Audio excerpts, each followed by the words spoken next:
fa anta tuslihu ma yang durilahin nas. Engkau itu selalu memperbaiki apa yang cuma pengen dilihat manusia. Wala tuslihu qalbaka alladhi huwa li rabbika.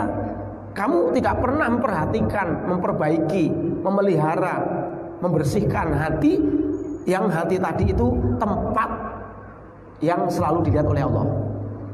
Jadi Allah itu kalau melihat kita hatinya Pak, nggak dilihat ganteng nggak ganteng nggak peduli ya. Mau gemuk mau kurus nggak dilihatin, yang dilihatin hatinya. At-taqwa hahuna. Nabi pernah menyampaikan sampai 3 kali. At-taqwa hahuna, at-taqwa hahuna. Takwa itu di dalam hati. Maka hati itu tempat selalu dilihat oleh Allah. Allah nggak peduli mau tangan kita cuma satu, mau jalan kita pincang, mau mata kita nggak bisa ngelihat satu, mau rambut kita nggak peduli. Itu yang dilihat manusia dan Allah nggak peduli. Yang dipedulikan Allah adalah hatinya. Hati. Karena nah sekarang gini, apakah kita itu membandingkan sekarang hati itu mahalun, tempat yang selalu dilihat Allah, sedangkan dohir kita itu tempat yang selalu dilihat manusia. Sekarang kita urusan manusia aja sampai sibuk seperti itu, bisa mengorbankan sesuatu hanya pengen dilihat manusia, hanya supaya manusia ngelihat, oh bajunya cakep, oh wangi, oh ini apa ini, jadi nggak kelihatan kusut. Orang kok kusut kondangan kok ya mukanya masih muka bangun tidur, ya kan kita aja nggak berani, hanya pengen supaya tidak ada sebutan jelek dari manusia. Lah sekarang ini mu'alif nih yang ngarang kitab, Allah itu selalu melihat hati kita, kok selalu kita nggak merhatikan hati kita, itu loh. Ojo begitulah, itu istilahnya ya. Jangan begitu.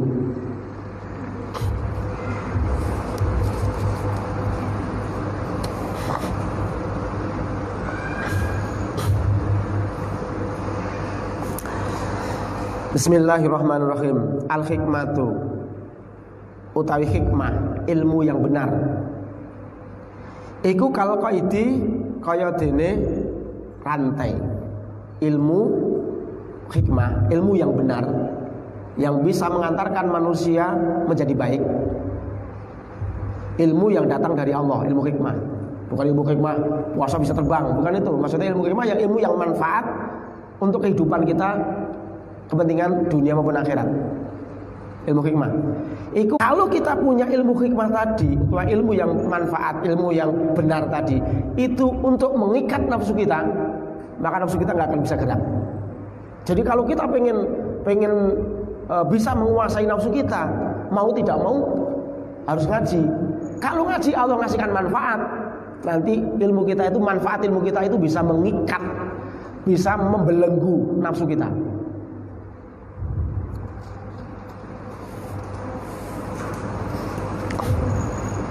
Kalau kita mengikat nafsu kita, hawa nafsu kita dengan ilmu benar, ilmu yang benar, ilmu hikmah, maka nafsu kita, hawa nafsu kita itu akan tidak bisa berkutik kalau bahasanya. Jadi imtanat itu tercegah melakukan sesuatu. Jadi nafsu kita itu akan tidak bisa berkutik sama sekali. Wa in ramaitaha, kalau kamu membuang ing hikmah, kalau ilmu hikmah itu kamu buang, boro-boro ilmu hikmah enggak dibuang. Wong punya aja tidak, ngaji aja enggak, bagaimana punya ilmu hikmah? Pengen punya ilmu hikmah yo ngaji. Lah sekarang yang dibuang enggak ada, yo kacau itu. Wong dibuang saja, tasayyabat, mongko dadi umbar-umbaran apa nafsu. Maka nafsu pun akan menjadi sageleme dhewe. Oh, pergi kemana-mana seenaknya sendiri. Tapi kalau kita punya rantai hikmah ini, ilmu ini, melepaskan nafsu kita, maka secara otomatis hawa nafsu kita ini akan tasayyabat, itu umbar-umbaran. Jadi pergi seenaknya sendiri. Wa yukhafu lan den kuwatirake ngalekane sira apa mithalu dalika. Wa yukhafu lan den kuwatirake sapa wa yukhafu lan den kuwatirake alaika ing atase sira.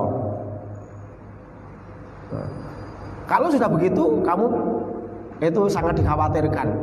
Nanti jangan-jangan ketika kita pas ngikuti hawa nafsu, terus malaikatnya pas datang nyabut nyawa kita. Oh, pas maksiat dicabut roh kita. Karena ilmu kita tidak untuk mengikat nafsu kita. Ini yang dikhawatirkan. Wa yukhafu alaika den khawatirake sapa alaika ing atase sira. Mithalu dzalika utawi contone gambarane mengkono-mengkono.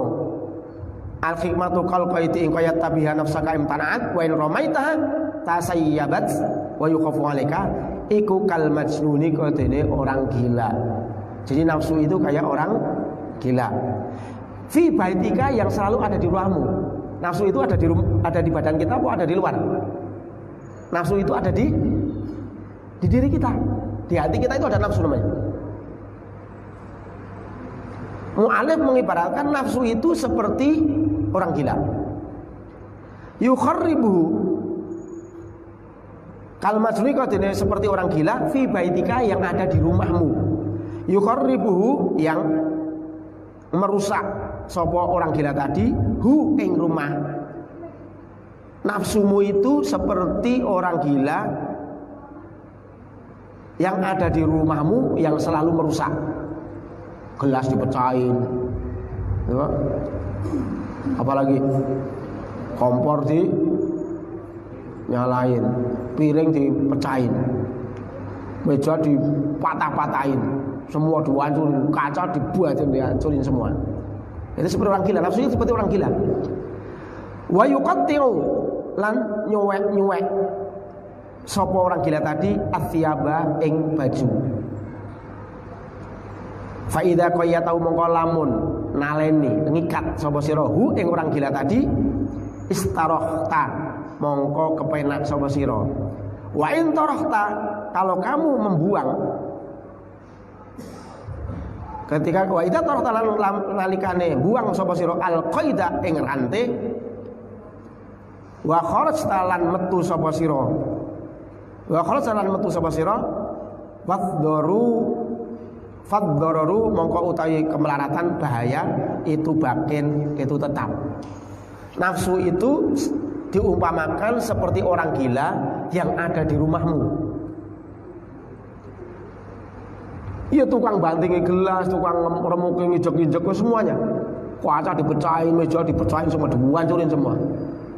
Makanan dibuang-buang, tempat sampah ditaruh di kamar tidur, tempat tidur kasurnya ambilin air disokin pakai air, kacau itu. Kalau orang gila ditaruh di rumah kita kan kacau. Nah, kalau kita tidak mengikat orang gila tadi, maka dipastikan kita yang pusing sendiri. Baru beli gelas 1 lusin sama orang gila tadi dibanting frog. Waduh gitu. Beli gelas yang utang-utang begitu dibanting sama orang gila. Bajunya disobek-sobek, kasurnya disobek, karu-karuan. Kalau kita mengikat orang gila tadi, dipastikan kita akan nyaman. Dibelenggu ya, orang gila tadi dibelenggu saja. Itu nyaman Pak, tenang. Piringnya nggak khawatir pecah, ya kan? Gelasnya nggak khawatir pecah. Baju kita yang di lemari nggak khawatir diacak-acak. Duitnya nggak khawatir hilang dan lain-lain. Tapi selaginya kita memelihara orang gila, kemudian orang gila tadi kita lepas, dipastikan kita yang pusing sendiri. Begitu baru lihat gelas sudah dipecah, gubrak, aduh jangan dipecah gitu. Waktunya ngambil piring pecah lagi, aduh stres. Habis pecah piring, begitu dikejar mau dikasih tahu, orang gila nggak ngerti. Lemarinya dibakar, wah diacak-acak semua. Nafsu juga gitu. Kalau selama nafsu kita tidak kita ikat dengan ilmu hikmah, dengan ilmu yang benar, yang kita peroleh dari kita ngaji, pesan-pesan ulama, baca Quran, tafsir, terus baca syarah hadis, terus pesan-pesan ulama seperti kitab-kitab begini, itu nafsu kita kayak orang gila. Nanti juga keren, Mak. jalankan dosa ini, peduli amat, dosa ini peduli amat, nggak peduli dia, karena kita nggak punya ilmu. Yang untuk ngikat nggak ada. Tapi kalau kita punya, sebenarnya gini, kalau kita ngaji, pengen manfaat ilmunya, ngaji dia. Ngaji itu sebenarnya ngaji, ntar minta kepada Allah biar manfaat ilmunya. Nah kalau nggak punya ilmu kan manfaat dari mana? Nggak punya ilmu. Makanya kunci, man arada dunya fa'alaihi bil ilmi, wa man arada al-akhirah fa'alaihi bil ilmi, wa man aradahuma fa'alaihi bil ilmi. Pengen dunianya ini kecukupan, fa'alaihi bil ilmi juga dengan ilmu. Mau ilmu dagang, mau ilmu, boleh pakai ilmu juga. Tapi pengen akhirat juga harus pakai ilmu. Pengen kedua-duanya, di dunianya enak, akhirat enak, ya pakai ilmu. Ke situ. Coba ilmu jualan nasi, belum bisa masak nasi goreng, udah jualan nasi goreng. Nasinya cuma buahnya 2 liter gelas, garamnya 1 kilo, ya kayak apa itu? Ya karena nggak punya ilmu. Nah, kalau orang yang sudah punya ilmu, jalan nasi goreng memang masakannya udah enak, orang-orang senang. Ya itu manfaat namanya. Sama, tapi kan harus tahu dulu. Ketika dia jualan nasi goreng, kemudian dia misalkan nggak jualan aja lah, gini aja lah. Kita sudah pinter goreng nasi goreng, pengen beramal dengan nasi goreng, itu kan harus pinter kan, buat nasi goreng kan. Coba yang nggak pernah masak nasi goreng, terus masaknya seperti itu, cabenya 1 kilo, garamnya 1 kilo, ya, minyaknya 1 liter untuk goreng nasi 2 liter. Terus dikasihkan bapak, kita kan ibu dimakan nggak kira-kira? Pengen berbuat baik tapi dibuang doang. Masakan apa ini mas? Pengen ngeracuni mau. Maka yang urusan kecil aja itu harus pakai ilmu, apalagi yang urusan akhirat. Gimana sih saya beramal ini agar amal kita mentes, ya, agar amal kita menghasilkan buah, alias buah pahala. Ya pakai ilmu. Kalau nggak pakai ilmu ya acak-acakan nanti. Perasaannya sudah diterima, nggak taunya ditolak dan lain-lain. Beruntunglah ibu-ibu yang sudah tua itu ngaji terus. Pak Somad masih muda, coba gurunya udah lebih tua. Repot ya. Doain saya biar panjang umur. Bapak duluan ya. Harus bersyukur kalau bapak duluan. Masih Pak Somad masih mengikuti aktif ngaji. Ya. Kalau Pak Somad udah nggak ada mama, nggak ada yang ngaji, bapak pas. Kalau Pak Somad masih istiqomah ngajar gini, meninggal. Ya istiqomah ngaji. Lah nanti kalau nggak ada yang ngaji, bapak mati, berarti ngajinya matinya pas nggak ngaji. Pengen mati duluan, apa saya duluan?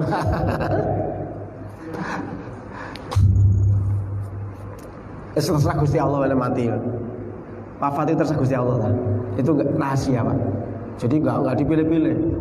Mau yang masih muda dicabut duluan juga banyak, ya kan? Mau yang tua duluan juga banyak. Pokoknya ini mati kesana Gusti Allah. Enggak usah mati Bu. Enggak usah takut mati ya. Takut mati itu ketemu zat yang Maha Pengasih kok takut. Ketemu zat yang Maha Pengasih, yang selama ini ngasih makan, yang selama ini ngasih minum kita, yang selama ini ngasih kesehatan, yang selama ini memperhatikan kita, yang selama ini selalu tahu tentang diri kita. Oh ini pantasnya si A ini melarat aja dah ini. Kalau kaya kayaknya udah gak beres. Akhirnya oleh Allah dikasih melarat. Jadi orang gak punya duit, utangnya banyak. Karena kan ketika punya duit gak punya utang aja udah keluyuran, 3 hari gak pulang seringnya kan gitu. Akhirnya sama Allah dihilangin lah. Dia jadi orang biasa, jadi orang gak punya. Akhirnya gak keluyuran di rumah aja gitu. Lalu setelah di rumah domelin istrinya, jadi pahalanya biar banyak itu. Jadi harus sabar. Ya ayyuhas syaihu, ya ayyuhas syaihu, hai wong kang wis tuwa, wahai orang yang sudah tua. Qad afnaita, teman-teman wis apa ini ya? Wis ngentekake sapa sira? Umuraka ing umur sira. Wahai orang tua, Wahai orang yang sudah tua, yang sudah pikun, kayak orang yang sudah sepuh, kalau orang Jawa itu. Qad afnaita umurka, kau telah menghabiskan umurmu. Fastadrik mongko nusulana sapa sira maing barang fata kang ngepoti, kang fot apa ma ka ing sira. Wahai orang yang sudah tua, yang telah menghabiskan umurnya, kejarlah sesuatu hal yang tertinggal. Dulu waktu muda gak pernah ngaji, sekarang ngaji-ngaji. Itu namanya mengejar. Dulu sholatnya gak pernah jamaah, sekarang jamaah. Nah itu namanya mengejar mafataka, mengejar sesuatu yang dulu gak pernah melakukan. Kebaikan yang belum dilakukan, sekarang dilakukan. Dulu masih pelit, sekarang gak pelit. Oh itu caranya gitu. Dulu gak sabar, sekarang sabar. Dulu gak pernah bersyukur kepada Allah, sekarang bersyukur. Dulu sering ngeluh, sekarang gak ngeluh. Itu namanya fastadrik ma fataka. Qad labista, teman-teman wis nganggo sapa sira al bayadhu ing putih. Kamu benar-benar kamu sudah memakai sesuatu yang putih. Wa huwa utawi al bayad iku asyaibu, rambut yang putih, uban. Rambut apa? Uban. Benar-benar kamu telah berpakaian dengan uban. Bersyukurlah kalau muda ubanan. Kemungkinan besar ketika masih muda ubanan itu kan ingat mati. Oh, betul ngacak putih gua, jangan-jangan mati ini. Kalau udah tua nggak putih-putih rambutnya itu malah takutnya dia merasanya muda terus. Ada apa? Masih petentang-petenteng rambutnya karena hitam. Wah itu masih muda itu. Dan. Wal bayadulan utawi putih iku layah milu ora nanggung apa putih ad-danasa ing reget. Ingatlah, putih itu tidak bisa ditempati sesuatu yang kotor. Kira-kira kalau ada yang putih ditempati kotor, kita kata putih tadi hitam enggak? Kalau Anda baju putih ditumpahin tinta biru, kira-kira bajunya jadi biru apa jadi putih? Jadi biru. Kalau Anda baju putih kemudian pakaian putih, kemudian kita ngambil kotoran di comberan, hitam bau, ditumpahkan, kira-kira ngecap enggak? Kira-kira bekas enggak di pakaian yang putih tadi? Mengecap. Ingatlah, sesuatu yang putih itu tidak pernah bisa menerima sesuatu yang kotor.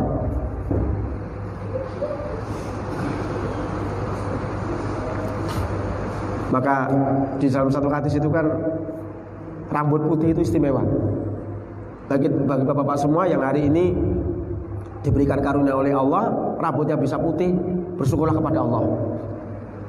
Sampai Allah itu mengatakan pada wahai ya syaibu, wahai yang sudah rambutnya memutih, saya itu malu untuk menyiksa kamu. Saya itu malu untuk menyiksa kamu, ya hadis. Maka malulah kamu kepada saya juga. Alias ketika rambutnya putih, itu sebetulnya Allah malu kalau sampai menyiksa yang orang tua yang rambutnya putih. Maka malulah kepada Allah. Alias ketika rambutnya sudah putih, mulailah tobat kepada Allah, rajinlah ibadah. Kemungkinan besar tidak akan disiksa nanti di akhirat.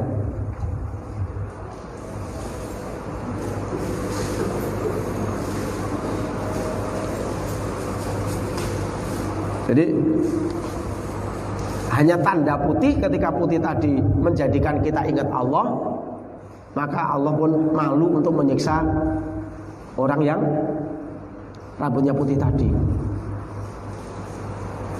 Jadi orang tua itu kalau tugasnya bisa ibadah, tapi lebih bagus lagi masih muda rajin ibadah. Allah itu melihat orang tua yang ibadah itu senang, tapi lebih senang lagi melihat anak muda kok ibadahnya rajin. Allah itu senang banget ketika melihat orang kaya itu dermawan. Tapi Allah lebih senang lagi lihat orang melarat, orang miskin kok dermawan. Allah itu senang banget ketika melihat orang miskin kok nggak sombong. Tapi Allah lebih senang ketika melihat orang kaya nggak sombong.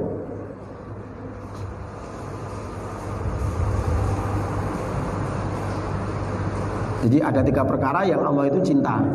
Tapi yang 3 lebih dicintai oleh Allah. Itu orang tua yang ibadah, sudah mulai rajin ibadah, bertobat, banyak zikir, ngajinya rajin, itu Allah senang. Tapi lebih senang lagi masih muda, ngajin rajin, ibadahnya rajin, sholat rajin, amal-amalnya rajin, lebih disenangi oleh Allah. Kalau ada orang kaya yang pemurah, dermawan, itu Allah senang. Tapi Allah senang, lebih senang lagi kalau orang-orang biasa, nggak kaya tapi dermawan.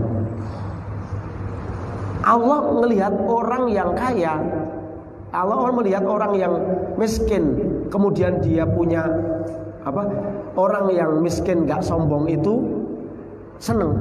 Tapi lebih senang lagi Allah melihat orang kaya kok nggak sombong. Berarti yang mana yang kita pilih? Aduh Pak, saya dulu sudah terlanjur tua begini. Ya alhamdulillah, masih diberikan tobat, masih diberikan kesempatan tobat. Pak, dulu saya memang masih ada suami saya ke masjid aja nggak boleh, gini nggak boleh, gitu nggak boleh. Alhamdulillah suami mati, akhirnya boleh ke masjid ya. Kok ketawa bapak-bapak itu? Enggak, maksud saya kita itu terkadang ada sesuatu yang kehilangan, tapi terkadang Allah memberikan sesuatu yang lebih baik, bagus lagi. Kita kehilangan sesuatu, tapi kadang Allah memberikan sesuatu yang lebih baik untuk akhirat kita. Pokoknya selalu begitu, karena Allah tahu tentang diri kita. Ya. Nah, dan mungkin itu aja yang saya sampaikan. Bisa kita teruskan lagi. Mithalul qabi kal mir'ati ila akhirih. Allahumma shalli ala sayyidina Muhammad wa ala sayyidina Muhammad. Alhamdulillah bil alamin hamdan syakirin hamdan alamin hamdan fi al-ghama yaqaf mazidah ya rabbana alhamdu kama yanbaghi li jalali sultanik. Allahumma rabbana taqabbal minna innaka antas samiul alim wa tub alaina innaka antat tawwabur rahim.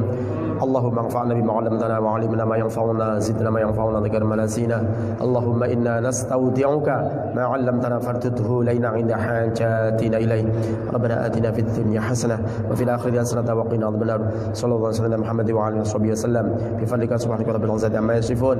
Salamun alal mursalin alhamdulillahi rabbil alamin. Assalamualaikum warahmatullahi